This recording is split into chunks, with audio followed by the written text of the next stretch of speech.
kailangan mo talaga, baby girl, ng ng pampakalma eh. Kasi nga hindi ka kakalma dito. So ito po lamang, baby girl, kagaya po ng ating pinag-usapan nga kanina, hindi ho naman tayo magdadalawang isip na ito'y ulitin. So, nung namimilipit na, hindi na ho nahihirapan na pong sumagot sa mga katanungan po ng maestrado itong dumidepensa nga po dito sa PhilHealth, sa kanilang ginawa.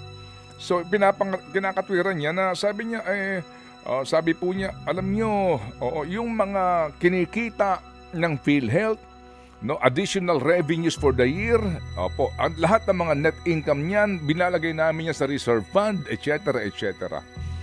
Pero po dito, pumasok nga si Justice. Sinasabi niya na, sandali lang, actually bankrupt ang PhilHealth Kung alam nyo lang yung laman ng COA report. At ito nga po ang aming lagi pong sinasabi, noon pa man, ni isang congressman, ni isang senador, sa bawat hearing po tungkol sa PhilHealth, baby girl, wala hong nag-ungkat sa COA report.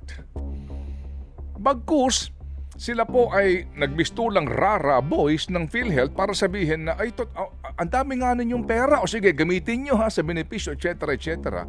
As in, para bagang nag-awak-awak na ang pera ng PhilHealth para siguro nga din to justify ang pagpayag nila. Kasi po sila yung bumoto pabor sa budget